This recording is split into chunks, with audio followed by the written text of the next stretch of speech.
দেখো, মানুষ মাত্রই ভুল হয়, মানুষই ভুল করে, আবার মানুষই সেটাকে কিন্তু শুধরে নেয়।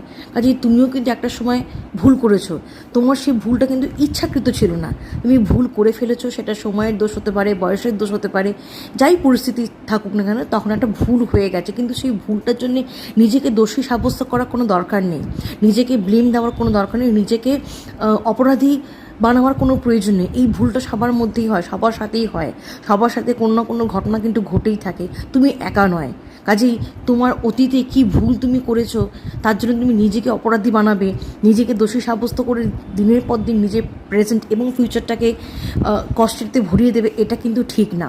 ভুল হয়েছে, ভুল করেছো, যেটা গেছে গেছে, সেটাকে মাথায় রেখে সেই ভুলগুলোকে, সেই ভুলের জায়গাগুলোকে সংশোধন করে, একটু একটু করে সংশোধন করে সেই ভুলের জায়গাগুলোকে মাথায় রেখে বর্তমান এবং তোমার ভবিষ্যৎ যাতে এমন কিছু ঘটনা না ঘটে তোমার সাথে, যাতে আবার কোনো অন্যায় বা আবার কোনো ভুল তুমি না করে বসো, সেই জায়গাটা তোমাকে শুধু দেখতে হবে, তোমাকে শুধু খেয়াল রাখতে হবে, যাতে তুমি কোনোভাবে ঠকে না যাও।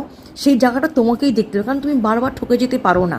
তুমি মানুষকে বিশ্বাস করবে ঠিকই, কিন্তু মানুষকে এতটাও তুমি অন্ধের মতন বিশ্বাস করতে পারো না যেখানে তুমি বারবার ঠকবে।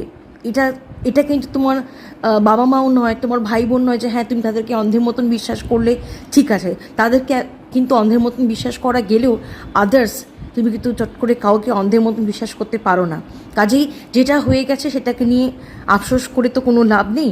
তুমি আফসোস যত বেশি করো তত বেশি তোমার সেই কাটা ঘায়ে তুমি নুনের ছিটা দিচ্ছ, বা তুমি কাটা ঘাগুলোতে বেশি করে তুমি ক্ষতবিক্ষত করছো। তোমার দরকার নেই, যেটা ভুল হয়ে গেছে সেটা হয়ে গেছে, যাতে পরবর্তীকালে কোনো ভুল না হয় সেই জায়গাটাই তুমি দেবে, যাতে পরবর্তীকালে তুমি আবার নতুন করে না ঠকো।